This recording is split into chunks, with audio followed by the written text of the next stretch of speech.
अब धीरे धीरे कई लोग जो सत्ता में माननीय विधायक हैं उनकी नाराजगी खुलकर आएगी और 15 अगस्त स्वतंत्रता दिवस के पहले इस डबल इंजन की नकारा और निकम्मी सरकार से छुटकारा बिहार को मिल जाएगा और इस सरकार से स्वतंत्र हो जाएगी बिहार की जनता। 15 अगस्त स्वतंत्रता दिवस के दिन नेता प्रतिपक्ष तेजस्वी यादव मुख्यमंत्री के तौर पर पटना के गांधी मैदान में तिरंगा फहराने वाले हैं और यह दावा किया है आरजेडी प्रवक्ता मृत्युंजय तिवारी ने। नमस्कार, न्यूज फॉर नेशन देख रहे हैं आप, मैं हूं आपके साथ रश्मि। बिहार में डबल इंजन की सरकार पर जिस तरह से सवाल उठ रहे हैं, लगातार कटघरे में खड़े हैं मुख्यमंत्री नीतीश कुमार, उसे देखते हुए अब आरजेडी ने बड़ा दावा कर दिया है। आरजेडी प्रवक्ता मृत्युंजय तिवारी ने साफ तौर से कहा है कि यह डबल इंजन की सरकार जल्द गिरने वाली है। इतना ही नहीं, 15 अगस्त से पहले बिहार की जनता इस डबल इंजन की सरकार से स्वतंत्र हो जाएगी और बिहार में नई सरकार बनेगी। क्या कुछ कहना है मृत्युंजय तिवारी का, पहले उनके बयान को सुनिए। बिहार में विकास का दावा करने वाले लोग अब कहां बिल में घुसे हुए हैं। पिछले 16 वर्षों में इस डबल इंजन की एनडीए सरकार ने बिहार को फिसड्डी राज्य बना दिया।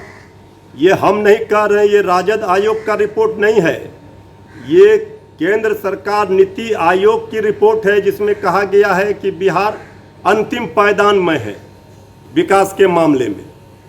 तो अब कहां बिल में घुस गए विकास की बात करने वाले लोग, आकर के मुंह खोलें। ये तो विपक्षी हम लोग लगातार 16 वर्षों से कह रहे थे। नेता प्रतिपक्ष श्री तेजस्वी यादव जी ने बिहार विधानसभा के पटल पर बिंदुवार साक्ष्य के साथ, प्रमाण के साथ बता दिया कि 15 बरस बनाम 15 बरस में जो हमारे शासनकाल 15 बरस में हुआ था, इस एनडीए की 15 बरस के शासनकाल में गर्त में बिहार चला गया। इससे कई गुना बेहतर था हमारा 15 वर्षों का शासनकाल। अब जवाब दें। अभी तक तो विपक्ष का मजाक उड़ा रहे थे, जो सवाल तेजस्वी यादव जी उठा रहे थे, आदरणीय लालू प्रसाद जी उठा रहे थे, सरकार को आईना दिखा रहे थे उनकी नाकामी पर। इस पर तो मुहर अब नीति आयोग ने लगा दिया कि जो बात हम लोग कह रहे हैं वो सही है। और नीति आयोग डबल इंजन की सरकार है, केंद्र में भी इनकी सरकार है और उसका रिपोर्ट है। तो आदरणीय लालू प्रसाद जी ने भी कहा है कि 16 वर्षों में अंतिम पायदान पर विकास को पहुंचाने के लिए नोबेल पुरस्कार मिलना चाहिए, कम से कम अंतिम से फर्स्ट पर है। यही उपलब्धि है एनडीए की सरकार की। ये सरकार अब किसी कीमत पर बचने वाली नहीं है, एक बीजेपी के एमएलसी नहीं है। अब धीरे धीरे कई लोग जो सत्ता में माननीय विधायक हैं उनकी नाराजगी खुलकर आएगी और 15 अगस्त स्वतंत्रता दिवस के पहले इस डबल इंजन की नकारा और निकम्मी सरकार से छुटकारा बिहार को मिल जाएगा और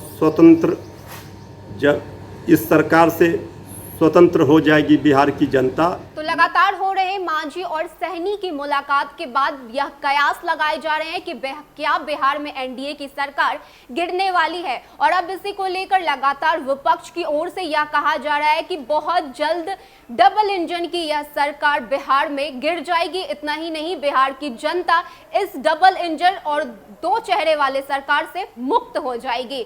लगातार यह बयान दिया जा रहा है विपक्ष की ओर से कि जिस तरह से मुख्यमंत्री नीतीश कुमार की सरकार पूरी तरह से विफल है, उसे देखते हुए अब एनडीए के अंदर ही फूट देखने को मिल रहा है, क्योंकि जिस तरह से लगातार मांझी भी कई तरह के सवाल उठा चुके हैं मुख्यमंत्री नीतीश कुमार पर, कई सारे बयान दिए हैं मांझी ने और उन्होंने साफ तौर से कहा है कि बिहार की जनता के साथ कोई भी समझौता मैं बर्दाश्त नहीं करूंगा। मैं एनडीए के साथ रहूंगा जरूर, लेकिन अगर मैं बिहार की जनता के साथ कोई भी गलत होता हुआ देखूंगा तो मैं मुख्यमंत्री नीतीश कुमार के खिलाफ आवाज उठाऊंगा। लेकिन इस सबके बीच अब आरजेडी की तरफ से बड़ी बयान सामने आई है। उन्होंने साफ तौर से कहा है कि बिहार की जनता अब इस डबल इंजन की सरकार से मुक्त हो जाएगी। इतना ही नहीं, 15 अगस्त से पहले बिहार में डबल इंजन की सरकार गिर जाएगी और बिहार में नई सरकार बनेगी। फिलहाल के लिए इतना ही। ऐसे ही तमाम अपडेट्स के लिए आप बने रहिए न्यूज़ फॉर नेशन के साथ। नमस्कार।